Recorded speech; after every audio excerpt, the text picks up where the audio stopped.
Imagine taking creatine because it's said to be excellent at maximizing muscle gains and strength, only for you to not see or feel any difference in your body. Jesus, am I fat?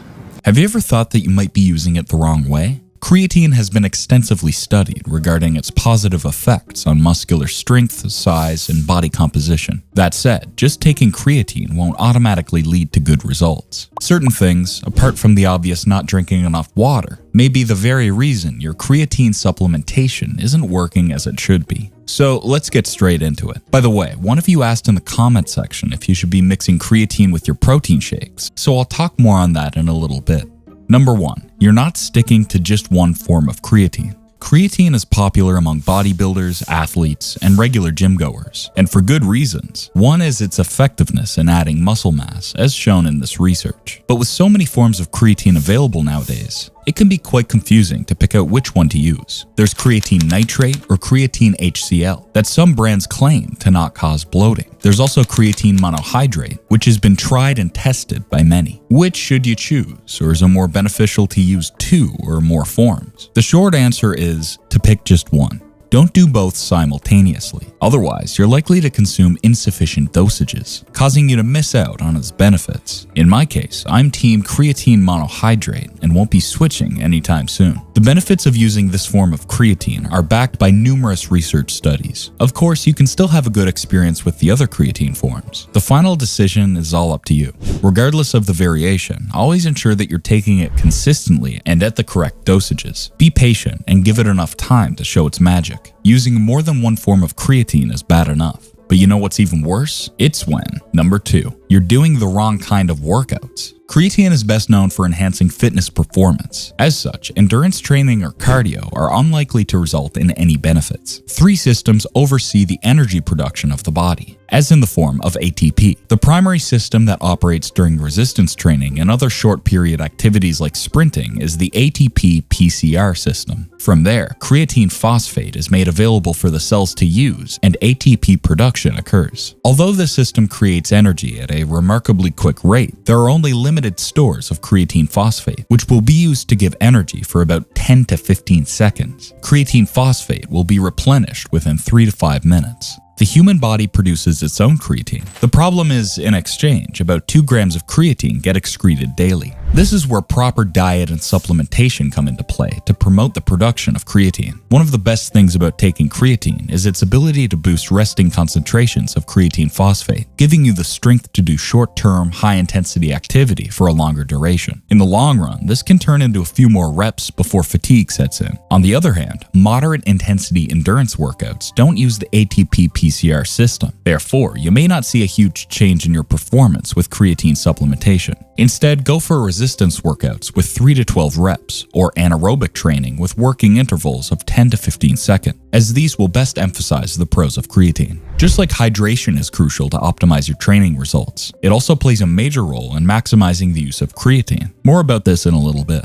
Number 3, you expect creatine to be a cure-all. Creatine is a reliable supplement. However, it's far from being a miracle worker. You can't expect your strength or size to get big after you've started taking creatine when you're just sitting all day long. Expecting instant and significant effects just because you started taking creatine will only lead you to disappointment. The truth is, creatine stores take a long time to be full in muscle cells. From there, you'll notice a gradual boost in your training performance, translating to extra reps and sets, ultimately increasing your overall training volume. And over time, all of those will help you improve your strength, body composition, and training performance. Not only is creatine not a miracle worker, but taking it only before a workout is a mistake and would hinder your progress. Number 4, you think taking creatine pre-workout is enough. With all of the positive research supporting the use of creatine, it's now being added to other products like pre-workouts. Given the numerous research backing the advantages of creatine, it's no wonder why many brands use it in their pre-workout products. However, relying only on those pre-workout creatine won't give you enough. In reality, a lot of pre-workout brands underdose creatine. For instance, brand A gives 1 to 2 grams of creatine. That alone is hardly enough to feel any difference in your body since the recommended dose is 5 grams. Moreover, if you're not used to taking pre-workout creatine, you're likely to come up short even more. How to fix this? Get a tub of creatine. It's economical, not to mention unflavored, allowing you to easily mix it with any drink. That's the first step. Next is to do the loading technique. Option 1. Take 20 grams of creatine a day divided into 4 equal doses over 5 to 7 days, after which follow a low-dose maintenance phase of 5 grams daily. This is the quickest way to top off creatine stores, taking only about a week. There's a catch though.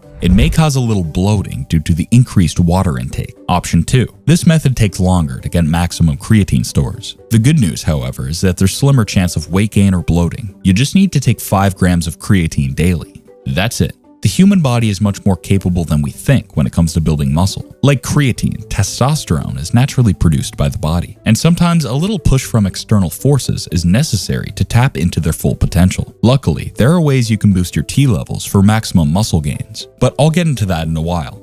Number 5. You're not drinking enough water. Creatine supplementation isn't without some water weight. In fact, many people gain around 2 to 4 pounds from water retention in the first week. But don't worry, water weight is actually a good indication that creatine is working. Creatine works by pulling more water into the muscles, resulting in bigger and fuller muscles. Through water, your muscles stay hydrated, which is vital to continue fueling your body during workouts and throughout the day. Therefore, you must ensure that your body gets a surplus of water when you're on creatine supplements. I recommend adding 300 to 5 milliliters of water for a 5-gram creatine, and overall aim for 3 to 4 liters of water a day. Let's say you're drinking enough water, and yet your body isn't showing any positive effect from creatine. Let me guess, you're doing this. Number 6. You're drinking too much caffeine. Too much caffeine is a quick way of hindering your body from getting optimal creatine absorption. Caffeine is a natural diuretic that can cause dehydration. When your body detects caffeine, it signals your pituitary gland to inhibit the secretion of vasopressin, also known as antidiuretic hormone or ADH. As a result, the kidneys absorb less water, and more water is expelled through urination.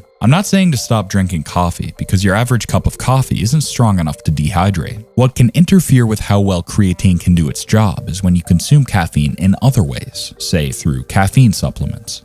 Since you've reached this part of the video, let me answer some of your FAQs about creatine supplementation. Number 1. Can I mix creatine with protein? Creatine and protein have an excellent synergy. Creatine is primarily used to enhance performance in high-intensity, short-duration exercises, while protein is vital for muscle growth and recovery. Additionally, experts have found no adverse interaction between creatine and protein. So when should they be taken then? You have 2 options. First off, you can take them together. Taking creatine with protein can be beneficial, especially if you have a varied and balanced diet and are engaged in regular intense physical activity. Scenario number 2 is to take them at different times to maximize their respective absorption. For instance, you can take creatine before training to boost your performance, and then protein for post-workout to facilitate recovery. 2. Will creatine cause problems with my kidneys, blood sugar, or muscle mass? One of the best things about creatine is it's constantly studied for its effectiveness and safety. In fact, creatine is one of the most researched sports supplements out there. It's why many health experts and trainers support the use of creatine. Plus, there's no published literature to suggest it's unsafe. Reports of kidney damage, blood sugar concerns, heart problems, muscle cramps and pulls, dehydration, and diarrhea were all anecdotal. Nevertheless, to be safe, use creatine only if you're healthy and have no kidney problems. Remember, it's your kidneys that do the heavy work to excrete creatinine, a breakdown product of creatine. 3.